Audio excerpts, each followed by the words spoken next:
मैं डॉक्टर आशीष Jaiswal Apollo hospital Bilaspur में वरिष्ठ स्पाइन सर्जन हूँ और आज स्पाइन डे जो कि 16 अक्टूबर को हर साल मनाया जाता है, उसके उपलक्ष्य में मैं आप सबको बधाइयाँ देना चाहता हूँ। स्पाइन की प्रॉब्लम्स बहुत ही कॉमन है और आज अगर हम देखें तो ये एक तरह से महामारी की तरह है। अगर एक वक्त पे अगर मैं इस वक्त की बात करूं तो लगभग 1/3 लोग किसी न किसी तरीके से स्पाइन प्रॉब्लम से पीड़ित हैं और अगर ओवरऑल पॉपुलेशन की बात करें तो 2/3 पॉपुलेशन कभी न कभी किसी न किसी स्पाइन प्रॉब्लम से प्रभावित होता है। और स्पाइन की प्रॉब्लम ऐसी है कि जिसकी वजह से आपका डे टू डे भी इफेक्ट हो जाता है, आपका कुछ भी करना मुश्किल हो जाता है। तो इससे जस्ट हमें फिजिकल लॉस या फिजिकल प्रॉब्लम नहीं होती, in fact as a whole financial loss भी होता है, क्योंकि अगर आप स्पाइन प्रॉब्लम ज़्यादा है तो आप अपना काम भी नहीं कर सकते ढंग से। अब ये सोचने वाली बात है कि स्पाइन की प्रॉब्लम इतना कॉमन क्यों हो गई है, पीठ दर्द, गर्दन दर्द ये इतना आम क्यों हो गया है, ये महामारी क्यों फैल रही है? क्योंकि ये हमारे जीवन शैली का भी कहीं ना कहीं इस पे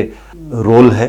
अत्यधिक हम मोबाइल का उपयोग करते हैं, कंप्यूटर्स का उपयोग करते हैं, लैपटॉप का उपयोग करते हैं, अधिकतर समय हम बैठे रहते हैं, हम अपने आप को मूव ही नहीं करते। एज अ ह्यूमन बीइंग हमारा शरीर मूवमेंट के लिए बना है, we are suppose to move, but unfortunately because of all the technological advancement और कंफर्ट जो हमें मिल रहा है, उसका ये साइड इफेक्ट है कि हमने मूव करना ही बंद कर दिया है। इनफैक्ट अगर मैं एग्जांपल डे टू डे में बात करूं तो आपको इवन टीवी चैनल चेंज करने के लिए भी अपने चेयर से नहीं उठना पड़ता। एंड मोर ओवर एलेक्सा और सीरी के ज़माने में तो हम अपने जुबान से ही काम चला लेते हैं। तो इन चीज़ों का कहीं ना कहीं हमारे शरीर, स्वास्थ्य और ख़ासकर स्पाइन पे फ़र्क पड़ता है। अगर हम स्पाइन प्रॉब्लम से मुक्त रहना चाहते हैं तो हमें अधिक से अधिक मूवमेंट करना चाहिए, फिजिकली एक्टिव रहना चाहिए, अपने लाइफस्टाइल को ध्यान में रखना चाहिए।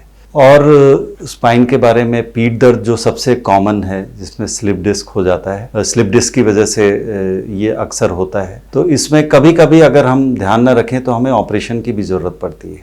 तो स्पाइन सर्जरी का अनसेफ होना एक तरह का मिथ है। टेक्नोलॉजिकल एडवांसमेंट इतने हो गए हैं कि आजकल हम स्लिप डिस्क का ऑपरेशन डे केयर बेसिस पे भी कर देते हैं कि पेशेंट आता है, सुबह दूरबीन से उसका सर्जरी होता है और शाम को वो अपने घर जाता है।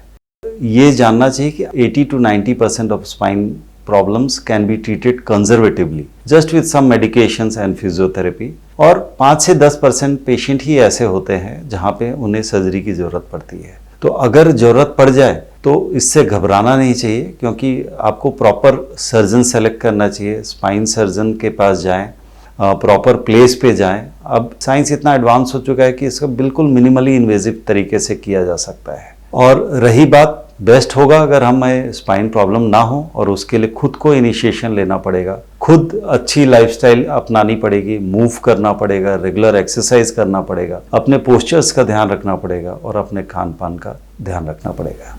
तो मैं ये चाहता हूँ स्पाइन डे के उपलक्ष्य में मैं आप सबको ये एडवाइस देना चाहूँगा कि stay healthy, keep your back free from pain. Thank you.